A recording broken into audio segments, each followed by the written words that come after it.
Ladies and gentlemen, welcome wrestling fans worldwide to Knoxville and the Great Smoky Mountains for the Ron Fuller Tennessee Studcast. 6 feet 9 inches tall, 265 pounds. This historic podcast from one of the most respected and successful wrestlers and promoters will follow the footsteps of the largest and oldest wrestling family on the planet. Listen to what I'm saying. That's right. Bring that camera in here a little bit closer. Through 93 years and 4 generations. The stud has arrived. Old school or new fan, this unique broadcast will educate and captivate as Ron details decades of professional wrestling's growth with truly unforgettable stories. I want those people out there at home to hear the stud. Sit back and enjoy the ride with the Tennessee Stud. The Tennessee Stud. You will learn that name. You will remember it. And now, the stud is here. Hey everybody, welcome in. Here we go. It's David Summers, and this is another Studcast with the Tennessee Stud, Ron Fuller. Here comes the story of wrestling in America as told by the stud, whose family started the profession 100 years ago. So now, let's step back into the ring, back into time. Let's get wall to wall, treetop tall with the Tennessee Stud, Ron Fuller. Hey, everybody, welcome back into another Studcast. And Ron, you just mentioned to me your idea of a totally different way of introducing this one. I think fans are going to find it to be really something special, something never done to begin a Studcast. Tell us about it. Other than the wrestlers in the family, Dave, I don't often mention my family members in the Studcast. But yesterday just happened to be my son's 55th birthday. Chad was born on April 29, 1971, 51 years ago, in the Tampa General Hospital. Big, huge hospital in Tampa. I think the biggest one there, as a matter of fact. Other than his birth, which I was not able to be there for, because I was in the ring in Miami that night at the time of his birth.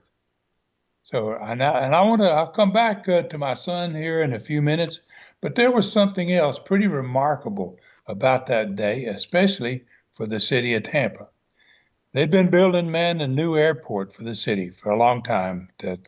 And we rarely flew in those days. But for some reason, which I really can't remember, several of us flew to Miami and back that particular night, the night of my son's birth. We flew out of the old dilapidated Tampa airport in the afternoon, where we left our cars in the parking lot. But we weren't aware that the new airport was going to open up at midnight on that same day. Wow. So that's kind of crazy, right? I mean, you got one old airport that's shutting down. You got the new one opening up at midnight. So it turns out that flying back, we arrived back in Tampa. We were the very first plane to land in that beautiful new Tampa airport.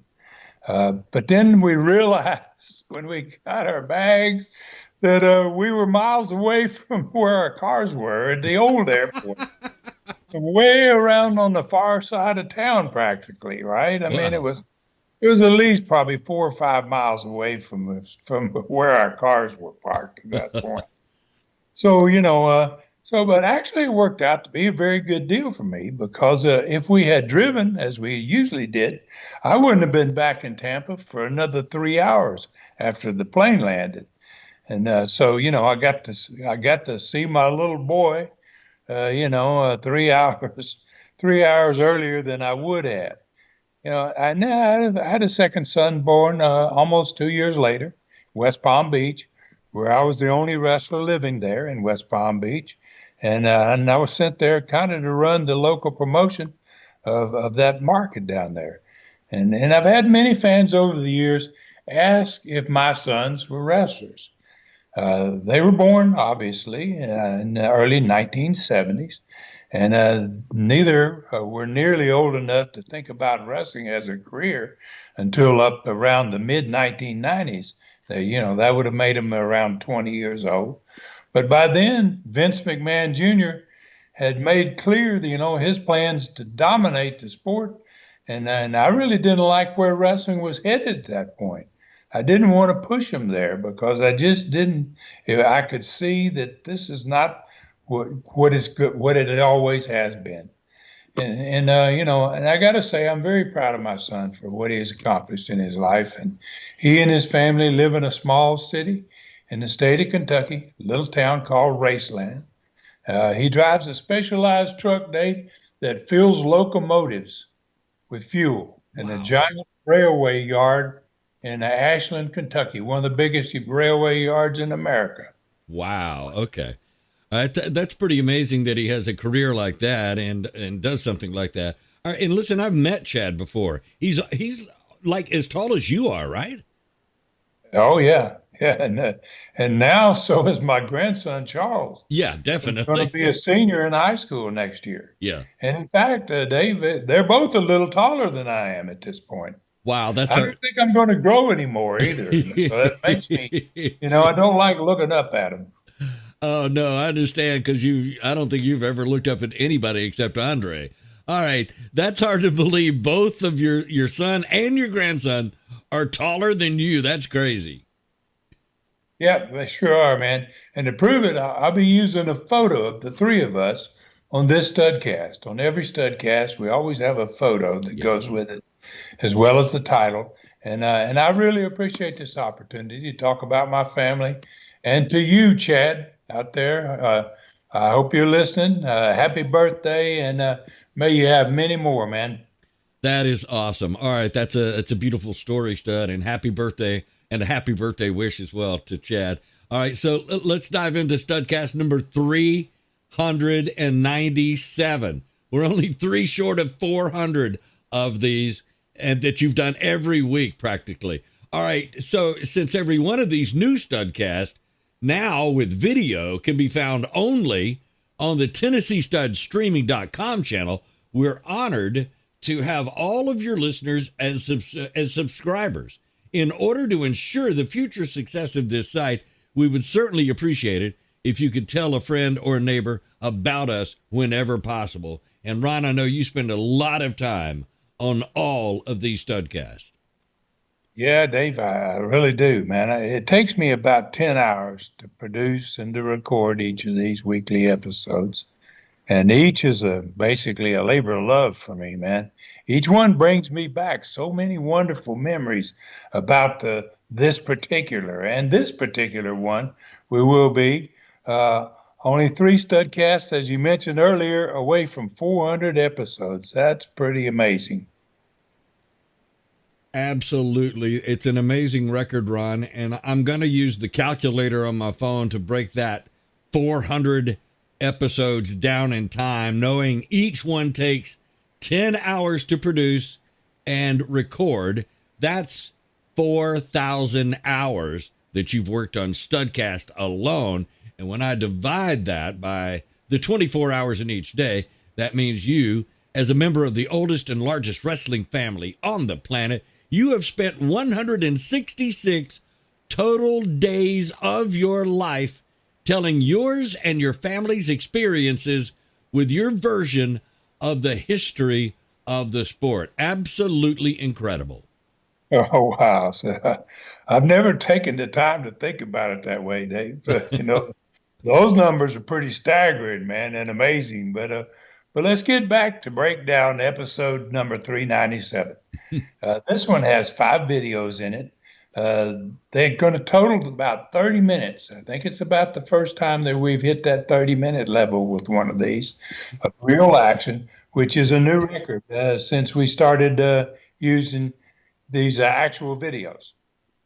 Okay, as much as I enjoyed your old Studcast, I have to admit I love the new Studcast a whole lot better. They contain real life characters. So what is the month, week, and year of this Studcast, and what was the card for it? Well, this one is going to be the first week in April 1981. And to remind everyone from last week, Birmingham's Boutwell Auditorium wasn't available for last week's matches. So we decided to not run any city in its place and give the crew basically a break because going to Birmingham was a 200-mile longer trip than any other city in the territory. And we'd been pushing that crew pretty hard since the first of the year of 1981. So the opening match in the other three markets, instead of being in four markets because Birmingham's off, we're going to be in three, was a rematch from the week before.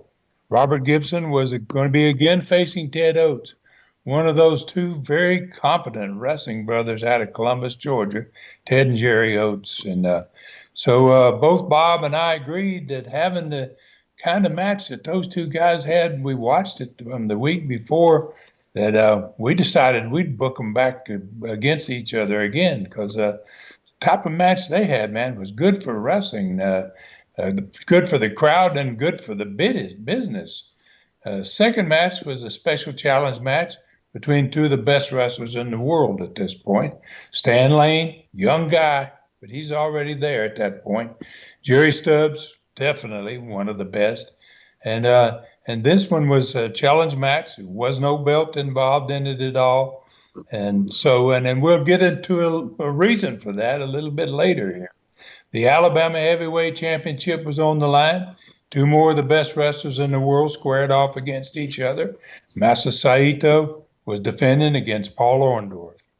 And then for the Southeastern Tag Championship, the champions, Dennis Condrey and Randy Rose, were defending for the first time in more than 2 months since they had wrestled Bob and Brad Armstrong. Southeastern Championship belt was on the line. Ken Lucas versus Ron Bass. The main event was the Texas Death Match between Jimmy Golden and Ron Fuller, the Tennessee Stud. All right, so that was a really good card. I mean, a really good card. 3 championship matches plus a Texas Death Match between you and Golden. Birmingham had become such a great market, I bet the fans were going to miss their regular Monday Night Wrestling, I'm assuming. Oh, yeah, I'm sure they did, man. At this point, they'd had about 4 months of it, a little bit more than 4 months of it. And wow, those people really loved their wrestling there in Birmingham. But the next card, the following week, when we were going to be returning to Birmingham, was going to be even stronger than this one that I just talked about. Okay, Ron, so how did this TV show open up in the first week of April 1981? Well, the TV show was a big one, man. In fact, it was so big, it opened with 2 wrestlers making an appearance in our first video of this Studcast. Charlie and Les were running down the TV card, and heck, let's have a look at it, man. All right, let's do that. Our producer, Brian, is going to get us started on this Studcast with the first video of the day, and here it is. Arm wrestling. Last week here on the program, Mr. Saito issued a challenge to Paul Orndorff to arm wrestle him. Orndorff did let us know verbally last week that he would accept it. Paul's going to join us here on the program today to take that challenge, and that should be something. Both very powerful men. Paul has competed in arm wrestling before, held a regional title in a couple areas, and I think watching him Saito in arm wrestling will be unique. We're having a hail. Indeed, a lot of action coming your way in the next hour right here on Southeastern Championship Wrestling.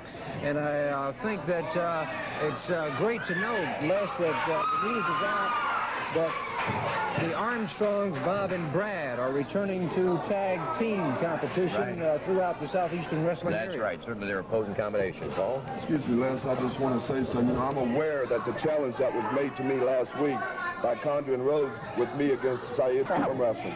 I just want Saito to know right now that I am ready to arm wrestle him right here on national TV if he is ready. If he is ready to do this, we'll do it right now. Okay? I'm not ready. I tell you ready, okay? I think what he'll tell you when he's ready. He said he's not ready right He's now. just trying to psych me out as more or less. Well, Well, apparently I've been through this before. I'll wait till he's ready. Whenever he's ready, I'll come back out. Okay, Paul. Arm wrestling upcoming on today's program right now. You know, I'm not surprised that Paul Orndorff was the first one ready for the arm wrestling match, which was obviously being put off until later in the show. So, who was in the first TV match, Ron?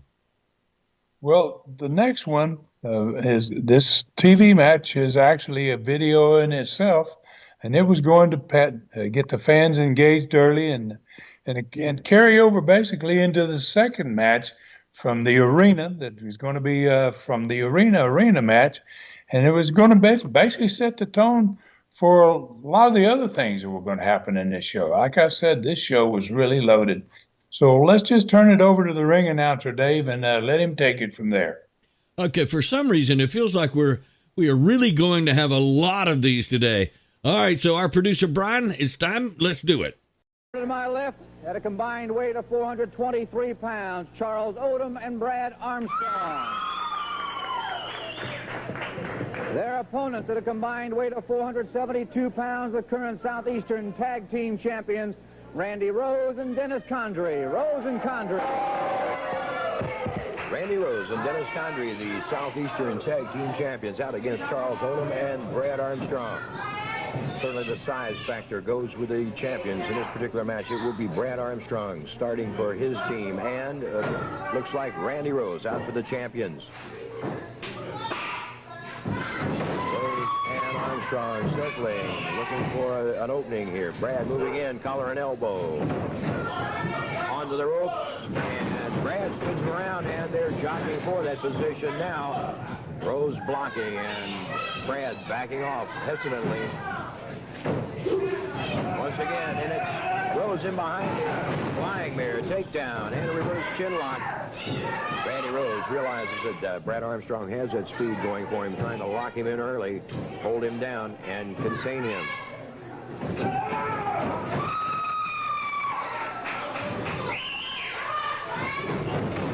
Nice drop toe hold by Rose, clears himself out, breaks free of the hold that Brad had, and once again they start even.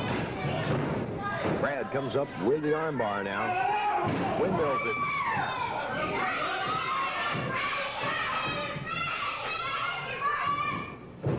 And again, and Rose tearing at the eyes, takes Brad into the corner, starts across the middle, but Armstrong reverses it, goes in, and Rose hangs on the rope. On the attempt to drop the elbow, Andre takes down, and young Brad Armstrong in command. Brad applying the pressure now with the arm bars.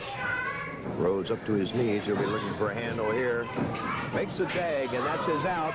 Hooks those ropes, and Condrey moves in. The first man for the champions.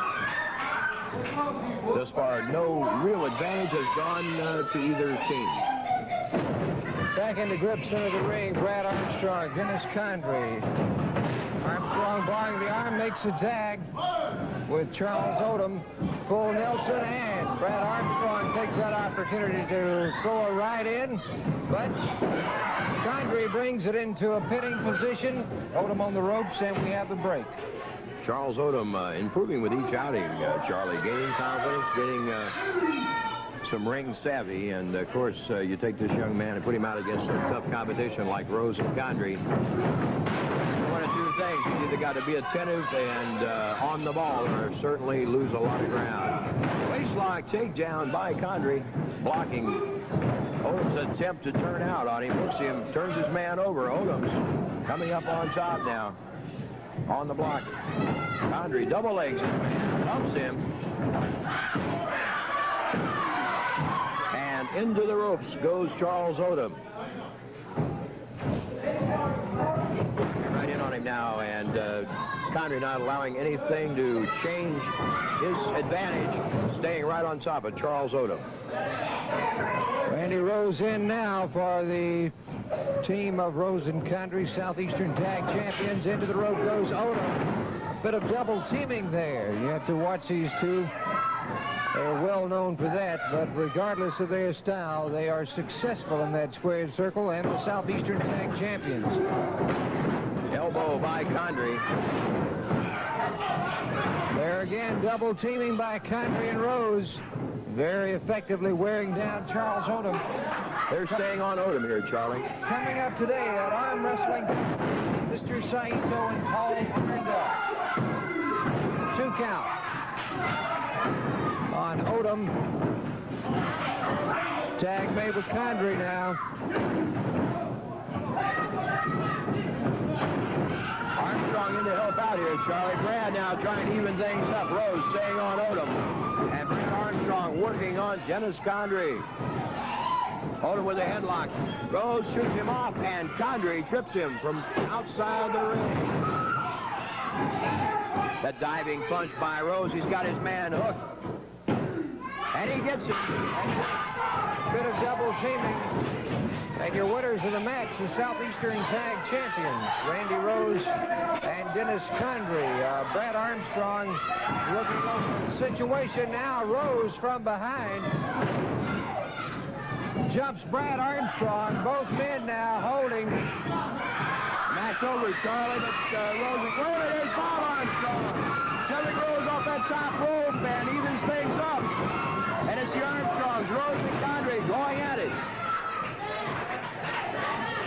The winners of the match are Randy Rose and Dennis Condrey. And Bob Armstrong appears to be ready for action now. However, Condrey and Rose decide to retire to the dressing room. Things heated up a bit, Charlie. Condrey and Rose decided it was time to make a move, and out of the ring they went. Of course, it was a good win for the champions, no doubt about it. It's just in the aftermath that they became involved with the Armstrongs. Bob and Brad joining us at the desk. We have some video. Another good example of Condrey and Rose tactics. 2-on-1, that's the way they like it best, and that's the way they operate best. We have some videotape, Bob, of a recent match. You and Mr. Saito, if we could roll the tape upstairs, go into the arenas now. And once again, you can see that Mr. Saito is on the downwind of it, but before this match started, he interfered and chopped me and put a gash in my head. You could put a roll of nickels in. I knew I had to hit him hard and fast, and I had him going pretty good. Had blood in my eyes, couldn't really see. I was just chopping whatever I saw in front of him, and he's a big target, believe me. Right here, I thought I had it won, and you'll see again the ever-presence of Condrey and Rose, the old kissing cousins. I thought I had this match. Well, here they come again, but I caught them scooting in this time by surprise. I came back at Saito, who was still down a little bit, and had things going really my way and could have won this match. Brad came down to help. They ganged up on him, and I couldn't let that happen. I went outside. I appreciated Brad coming down, but they ganged up on him, so we made it 2-on-2 for a minute there. Now, you can see Saito there. He's just laying in wait. See him waiting for me? We thought we had things going outside. The referee was counting in my ear. I tried to make it back in here. He hit me right under the heart, and believe you me, that stopped my heart for a minute. And this is where Condrey and Rose cost me something very dear to me. And I just want to say right now that from now on, Condrey and Rose are going to pay the price. They cost me, and now we're going to cost them. I've contacted a man from International Sports Incorporated, and I've told him that every time that Condrey and Rose sign a contract, I want the Armstrong's name on the dotted line below it. I don't care how long it takes, when or where it is. Somewhere down the line, we're going to take those Southeastern tag titles. I know you're used to pain, you're used to getting hurt, but if we get you in your pocketbook and take those titles from you, that's going to hurt you worse than anything. You're going to pay for this gash in my head. You're going to lose those titles, boys. And once again, we're going to put you under the thumb and mash you no matter what it takes. Back in tag team competition together, the father-son team of Bob and Brad Armstrong. Okay, Ron, I was not surprised that Condrey and Rose tried to jump Brad at the end of the TV match, but I was surprised to see Saito regain the Alabama belt. That explains why Saito was going to be defending his belt the following week against Paul Orndorff. I don't blame Bob Armstrong for asking International Sports Incorporated to give him and Brad a shot at Condrey and Rose on every contract as often as possible in the future. So what was next? Well, next was another video that involves a World Junior title match and a surprise challenge after it that turns into the beginning of what's going to be a really long run between some of the best United States junior heavyweight title matches ever seen. And Jerry Stubbs and Stan Lane was just a tremendous wrestling combination to watch. And this is going to be kind of what kicks that whole thing off. Man, you got my attention now, Stud. Okay, so let's see that one right now. I'm going to have this former world junior heavyweight champion, Jerry Stubbs. Jerry, it's always good to have you out with us. Well, thank you, Charlie. You know, it's good to be here. You know, I got my head right now. You know, I got Les Thornton coming back in the area, and, you know, everything's been good. The fans have been behind me. They've been pushing me. You know, they said, Jerry, you can do it. You know, and I believe I can do it. So Les Thornton knows I can do it. Speaking of Les Thornton, we have some videotape. Wayne, if we could roll it upstairs of Jerry Stubbs in action against the World Junior Heavyweight Champion, Les Thornton, the title which you've held on 2 occasions now, Jerry. That's right. You know, I said I wanted to be 2-time World Junior Heavyweight Champion, and I was. Now I want to be 3 times World Junior Heavyweight Champion. But at this point right here, you notice on the film that I put the sleeper. You know, I went to Ken Lucas, and Ken Lucas showed me this. I'm not a master of this, but I can use it enough to wear my opponent down, and that's exactly what I wanted to do to Les Thornton, because Les Thornton stays in tip-top shape, and I knew that I was going to have to do something extra to wear him down, to defeat him. Right here, he was able to push me in the rope, but you see, I have wore him down. I hadn't put him to sleep, but I have wore him down to where he's almost out. But he's a hard man to put out, Charlie. He's a great athlete, Les Thornton, of course, Manchester, England, the World Junior Heavyweight Champion. Well, you know, you say he's a great athlete. I know for a fact that he gets in the gym, he works out hard, he stays in top shape, and he is a heck of an athlete. And he wouldn't, you know, if he wasn't a heck of an athlete, he wouldn't be World Junior Heavyweight Champion. Right here, I got the man wore down. I'm wanting to pin him. I roll him over. Here goes the 1, 2, but you see, he's always got that little extra. That little extra is what you got to take out of the man. If you can take this little extra out of him, you can defeat him. Seems like he never gives up either. And into a pinning position again. Right here, I thought I had him, but he had his foot over the rope. Excuse me a minute here. I just want to say something real quick to interrupt you. I wish somebody to go there and tell Mr. Saito I'm ready. Anytime he is, I'm warmed up. I'm ready to arm wrestle him here on TV. So somebody just tell him I'm ready at any time he is, or at his convenience, anytime. Well, the comments of Paul Orndorff. Back to action on this videotape. Well, right here, the tide's turned a little bit, Charlie. You know, Les Thornton, like I said, is a hard man to beat, but I beat him twice for that belt. 2 times. Right here, he knocks the referee out of the ring. See right here, I'm wore the guy down. I'm gonna hit him. I'm thinking of cross body block, but see, he takes me and throws me over the top rope. He knew what he had done. You know, a lot of people said I pulled a lot of tricks but you know, I have. And all the time, I'm thinking in that ring just like he was. He was thinking then, well, I'll throw him over the top. I'm going to keep my belt. The referee's got to see it. And at this point, I didn't think the referee had saw it. I'm trying to come back in the ring. Here he goes to slam me. See, I go down. I hook him right here. I think I got him. 1, 2. I hear the count. Here, I think I got him.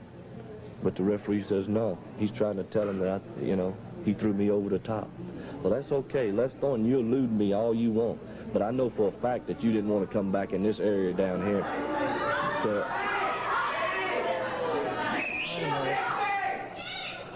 You know something, Charlie Platt? I've watched this reject from a Walt Disney Film Festival long enough.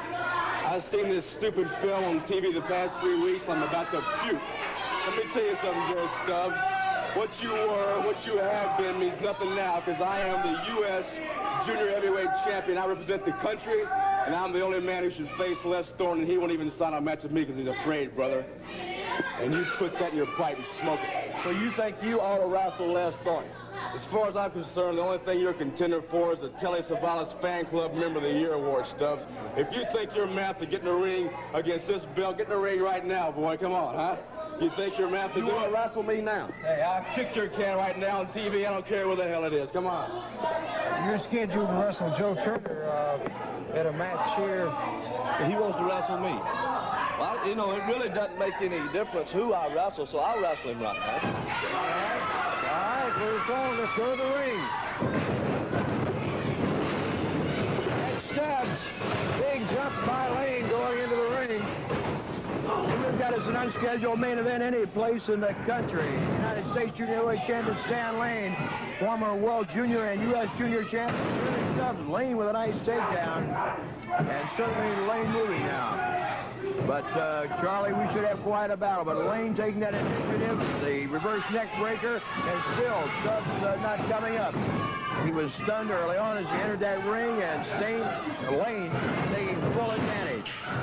And Lane continues to work on Stubbs. Wow, he's taking him into that turnbuckle now. Modification of a cobra, it looked like, going for a sleeper. He's got it hooked in. Haven't seen Lane using this hold before, but certainly he's got it. And if he can hang on, it should be effective. Stubbs fighting, but now has been slowed down. The light's starting to dim for him, Charlie. And Jerry needs to fight his way into those ropes or something to break free. The U.S. Junior Heavyweight Champion coming out, challenging Stubbs. I think Lane has in mind that he's a little upset that he's not meeting Les Thornton for a title shot in this area. Of course, either one of these men very deserving. Of course, Stubbs, 2 times world junior heavyweight champion, certainly should get the nod. But right now, Stan Lane is applying that his variation of the Cobra, the sleeper, to Jerry Stubbs. Stubbs still in there kicking. And apparently Lane not familiar enough with the hold to put his man out early on. And this allowing Stubbs now to come to his feet. Trying to fight his way out. He may do it, Charlie. Stubbs coming out of that sleeper. Stubbs firing away at Lane. Hard right. And Lane goes down. Stubbs back to his feet for the first time. Scoops him, body slam, and Jerry Stubbs building an offense now. Stan Lane being stunned. And down he goes, that looping right hand of Jerry's. And Stubbs very much back in this one now, Charlie. Stubbs firing away at Lane, takes his man, throws him into the ropes. High back body drop. Stubbs has come to life, dropping that elbow into the back. Lane may regret that jumping of Stubbs as Stubbs was trying to get in the ring, Les. Exactly. Lane outside. Stubbs follows him out. They're battling on the floor. The referee's starting a double count now. And I don't think either man is paying a bit of attention to our official in that ring now. Still out on the floor. That's it. Both men counted out. Both men counted out. But they're not stopping it here, Charlie. Stubbs still going at him, and Stan Lane moves to the outside. And ring official Bruce Sportson saying no match. Both men counted out on the floor during that.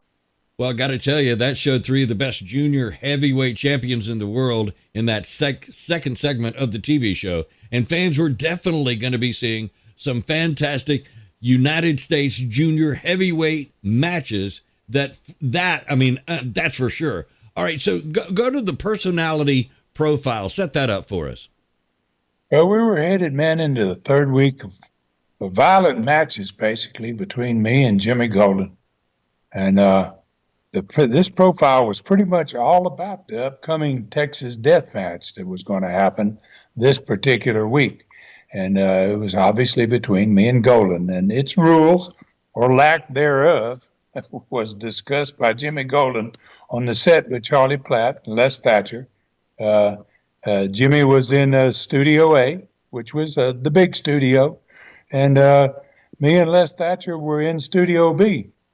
Every week the matches between us had been getting a little more bloody than the week before, and because this was a Texas death match, it was going to be the worst one yet, man, and we both knew it. And in the profile, we had already swapped some nasty comments back and forth from one studio to the other. And Golden knew exactly, man, how to yank my chain. And boy, he certainly did just that during this profile. So he and Ron Bass were laying their hands on my father weeks earlier was the only reason I had returned, basically, to Southeastern from California. And when Golden said that I think this is exactly his statement was, old man Fuller was a joke to wrestling fans all over the world. And the only thing worse for fans was his 2 illegitimate sons. Oh, my God. So, and I got to say, Dave, that was just too much, man. And all that separated us, you've been in that studio before, I'm sure, many times, was a door between Studio A and B.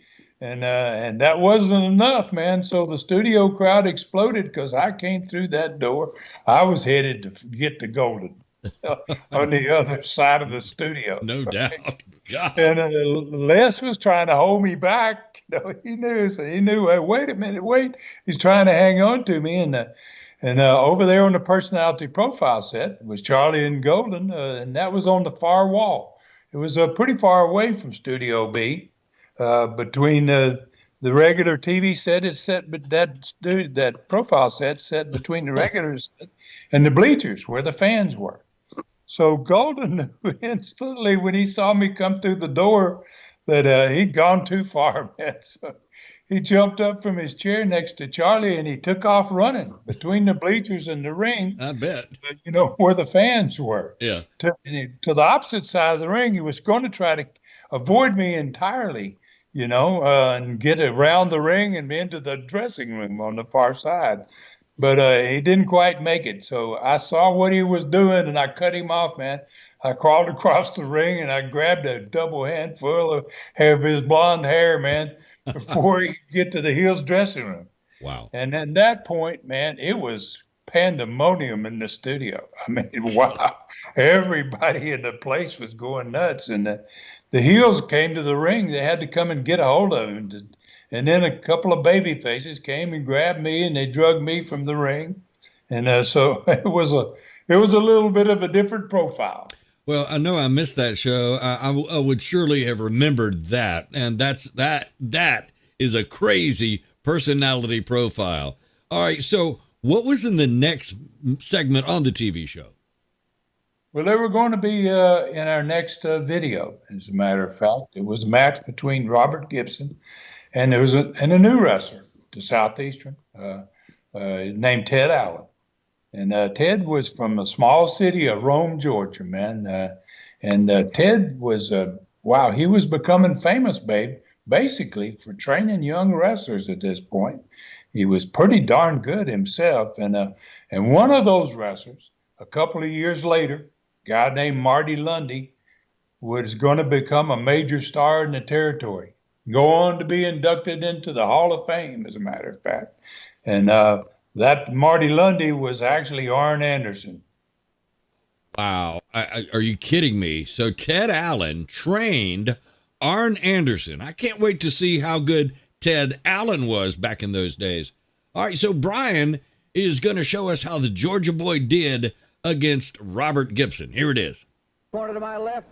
At 219 pounds from Pensacola, Florida, Robert Gibson. Robert Gibson. His opponent at 220 pounds from Live Oak, Florida, Ted Allen. Ted Allen returning to action here at Southeastern Championship Wrestling, taking on Robert Gibson. A lot of action taking place so far today, and upcoming, we have still to see the competition with the arm wrestling. Exactly. Saito has not come back. Well, Paul Orndorff out once again. Well, here's another little reminder that somebody over there tell Mr. Saito that I'm ready, I'm willing, I'm ready. I'm warmed up, I'm ready to step in that ring and see who's the better arm wrestler here right at the moment. I don't know why he's playing this little cat and mouse game, but just tell him I am ready. And the show is closing to an end, so he better be getting his fanny out here if he's going to do it.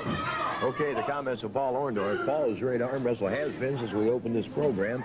And Saito said, when I am ready. And so now I don't know, Charlie. We will see what will happen. Saito yet to come out on this arm wrestling competition. Les, we get a lot of calls into the office of Southeastern Championship Wrestling and International Sports Incorporated. Clubs, schools, and civic organizations wanting to have wrestling as a fundraiser in their community. Any nonprofit organization wishing to do so should write for information to Southeastern Championship Wrestling in care of WTVY Channel 4, Box 1089, Dothan, Alabama 36301. That's for any school, club, or civic organization desiring. Right. Charlie, and over the years, professional wrestling, Southeastern Wrestling has proven to be a good fundraiser for those groups, so drop us a line. We'd certainly be glad to correspond with you. Right now, Robert Gibson with the armbar on Ted Allen. Ted Allen, a hustler in that ring, a good little wrestler, and certainly we're seeing good competition between he and Robert Gibson. Allen shoots Gibson off on the break, goes to the hip lock. Gibson reverses on him. Ted moves it, and Robert waiting in the wings. Hooks him with that arm, takes him down, and back in control. Gibson dropping that leg. Weight into that arm. I don't think there's any more frustrating thing in professional wrestling, Charlie, than to come tearing up off that canvas and realize after you committed yourself a major move that your opponent is waiting, anticipating, and that's exactly what Ted saw there with Robert. Nice step through his step. Gibson kicks him off and again and again. There's what I'm saying, that frustrating realization as you come up off that mat that your man is already in position and you've committed yourself, moving in that direction. He's got you and hooked you. Allen coming up once again to his feet now. Gibson in the driver's seat with the hold. Ted trying to lock hands behind him. No way to go there. Hip lock, but Gibson hangs on, and Allen still in that hole, but goes to the ropes. Uses those ropes as a means of escape from Gibson. They have a break. Allen looking over the situation before he goes back into Robert Gibson. Let's see if they're going for the test of strength here. Okay. Lock hands. And to the midsection with a second kick, and Gibson right back at him. Takes Allen into those ropes. Brings him over. And Robert right up on top. May have the pin here, but Allen gets the shoulder up, Charlie. 1 count on Ted Allen. We're seeing a good match here. It's been give and take with Allen wrestling away at Gibson. Gibson on top. Allen with a nice sit-out. Comes up that front base lock. Robert switches off, comes up with a hammerlock. Drops that knee. In at the elbow joint and back to the hammerlock. Keying through now. And a break on the ropes. Allen finding his way to those ropes to get the break. And, of course, that's a wise move on his part. Good ring strategy. Again, Allen going for the kick. Goes in low for that single leg. Drops the knee in behind the knee of Robert Gibson. And Ted Allen now settling it down with the toe hold.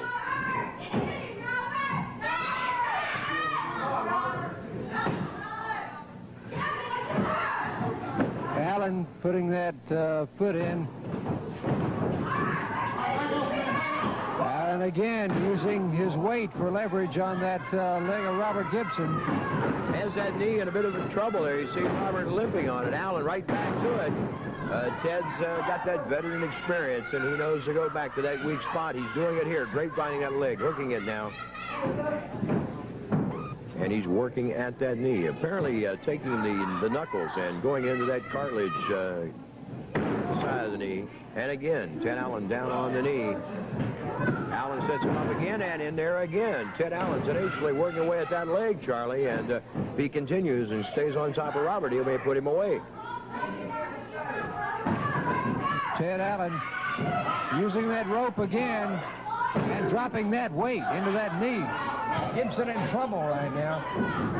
Right, the tide of battle has changed drastically here just moments ago. Robert in the driver's seat, but it's everything the Ted Allen way right now.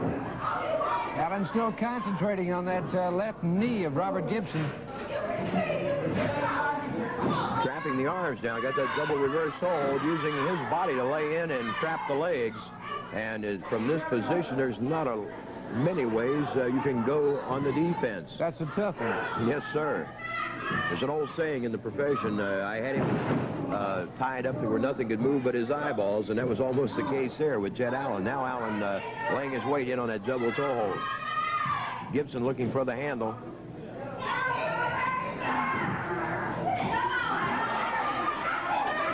Allen tearing at the mouth. Ted changing strategy just a bit, maybe becoming a bit frustrated himself here that he's been unable to successfully put Gibson away. Robert blasts right back at him, Charlie. And again, Gibson fires away to the midsection of Allen. Double leg sweep. And Gibson now putting some weight into the left knee of Ted Allen. Gibson still having problems with that leg. That's a bad feeling, too, when you can't get those pins under you and know that they're going to hold you up when you can't be sure. It's hard to commit yourself. Allen in on the body ride, but let's see if he's going to hook it up.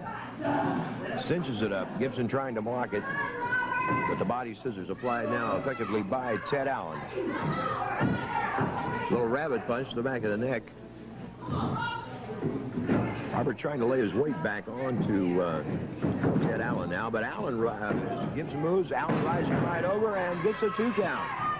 Ted is staying right in there, sensing a chance maybe to put Gibson away. Going back for that leg. No, a shot to the midsection with his shoulder, and again. Allen continuing to work on Gibson over in that turnbuckle.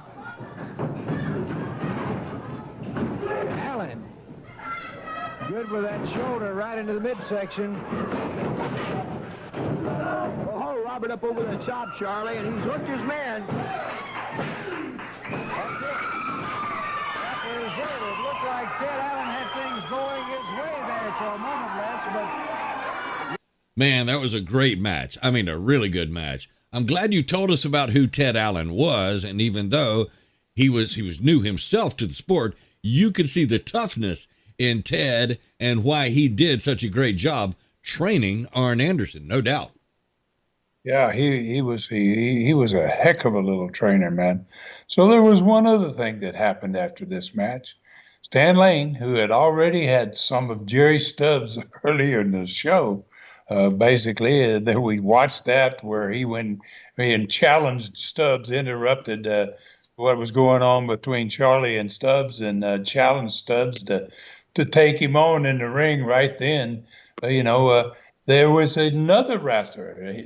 Stan Lane shows up at the set again, and this time he's going to challenge another wrestler who had just won that TV match. Robert Gibson had just won the match against Ted Allen, and Stan Lane challenges Gibson to a loser leaves Southeastern match. So he and Gibson had been feuding basically for weeks in the two Florida markets of Panama City and Pensacola. Both of those two cities never got the same cards as the major markets, but they always had good cards. And so Lane and Gibson had been going at it in those two cities for quite a bit. So Lane wanted to have that match, especially in Pensacola, Florida. He told, that's what he said to Charlie and Les. He said, I want to wrestle him in Pensacola, Florida, because that was Robert Gibson's hometown. So Robert Gibson came to the set, and Lane left before he got there. Saw him coming and left before he got there, and he accepted the challenge of Stan Lane. And that match was going to happen, but it wasn't going to happen until about 8 days later. Okay, wow. All right, so, I mean, you were right, Stud. This TV show is really loaded. Stan Lane was an excellent wrestler and also full of himself, as everyone could see in this TV show. It was rare that the Florida cities got mentioned during the show. That Pensacola loser leaves match being mentioned on the TV show seemed like a great way to push the Florida Panhandle cities. All right, so what was in the last segment of the TV show? Well, Orndorff had been to the set several times during the course of this show to see if Saito was ready for the arm wrestling contest. Saito had waited, obviously, until almost the end of the show. In fact, there were only a few minutes left in the show at this point before he finally came into the ring along with Condrey and Rose. And the arm wrestling contest is going to be in our next and last video. Oh, good deal. I've been waiting for this one. Saito was definitely a strong man, as well as Paul Orndorff. I mean, you could see it in Orndorff. All right, so our producer, Brian, is going to set up this unusual event, and here it is. Mr. Saito is ready over there. Let's get it on right now because the end of the show is coming to an end. Let's see what he can do in the middle of that ring right now. Let's try it. Let's do it right now. Well, apparently somebody's going to be ready. Condrey and Rose moving into the ring now. Charlie, Saito challenged Orndorff last week in the program. Paul's been ready throughout this hour. Now they're going into the ring. Let's switch to Al Roberts for the introduction of this. And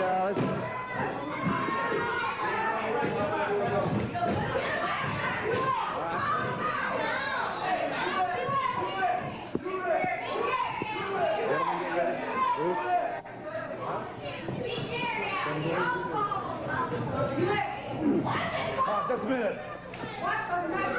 Listen. Listen. Japanese all time, listen. Left hand. Left hand. Left hand. Left hand.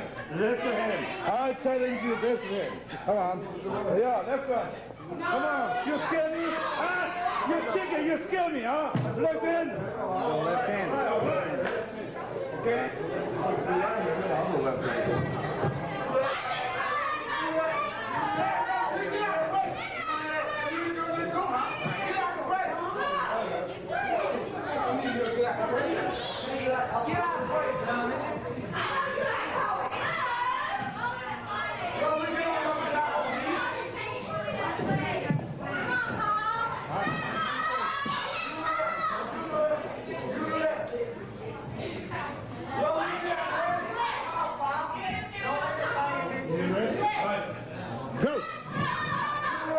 And the competition has begun. Saito catching a bit of an edge here, laying his weight in there, Charlie. And let's see what Orndorff's going to do. Orndorff, look at the strain, look at the stress being put on those arms. Orndorff flexing back, putting a lot of power into it. Orndorff coming back. Orndorff coming back on Saito. Saito getting a bit of an edge now, Charlie, but they were at the top of the arc once again. The Orndorff had brought him back to start. Let's see if he can do it again. Apparently, yes, he's got him back up to the top of that arc again. Paul with the advantage now. Saito making a big burst initially. Orndorff facing him there. Saito with a chop to the head of Paul Orndorff. Orndorff almost had him down. And again, Saito attacking Orndorff. Connery Rose in the ring. Orndorff down on that table now. Saito's going after him. Here comes Robert Gibson. Jerry Stubbs. Rose and Connery blocking any help from Paul Orndorff as Saito pounds away at his man. And we have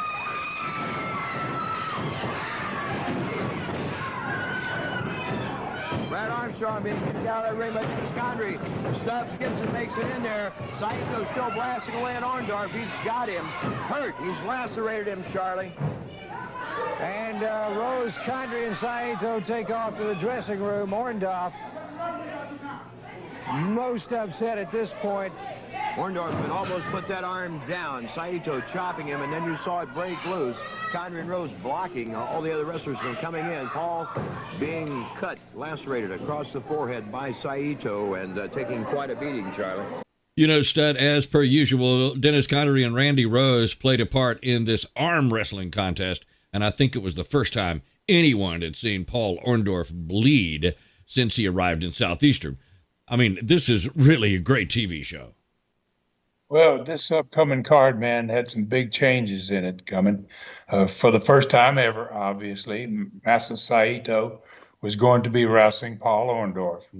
This was the first time they were ever going to go head-to-head against each other. And along with that same combination, for the first time, Jerry Stubbs was going to be wrestling Stan Lane. All right, so what happened in the arenas a few days later?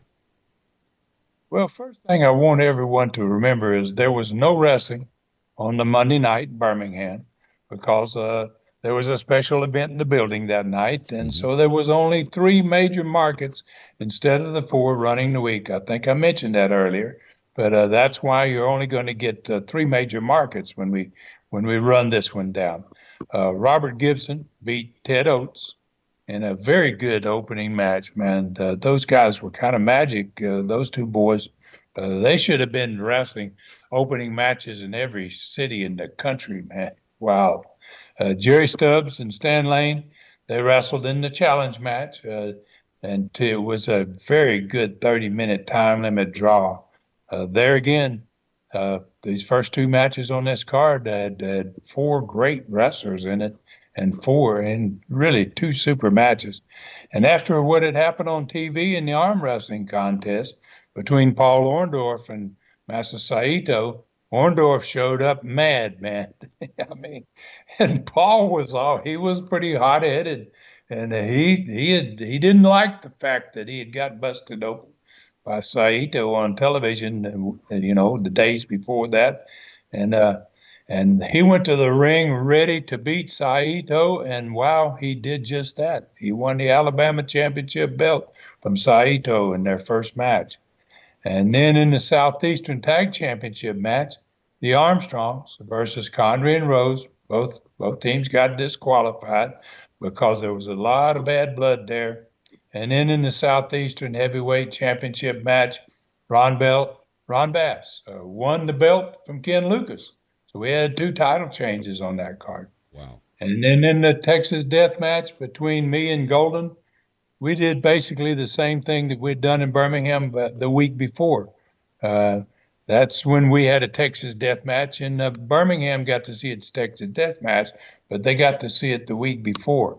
And we knocked out 2 referees. Golden fled to the dressing room with me on his back, and wow, it turned out to be a wild match. Third referee came back to the ring, raised my hand, and they carried 2 of the referees out again. All right, this is going to be interesting. Without Birmingham running, I'm curious as how the other 3 major markets did. Okay, so Mobile was its usual sellout, man, of 6,000. And it's a shame we weren't able to get in the bigger building more often, because Mobile was a tremendous wrestling town. Montgomery had 4,300. Dothan went back to 5,000. So we had 15,300, which was not bad. That's over 5,000 average for all 3 of those major markets. But it made the crew happy, man, to be returning to Birmingham the next week. I can tell you that. Wow. So, I mean, I got to ask, how much do you think it cost the average guy on the card without Birmingham running that week? That's a good question. So I can try to do this in my head here pretty quickly. So we were averaging about 6,000 event, and the average ticket price per person was about $4.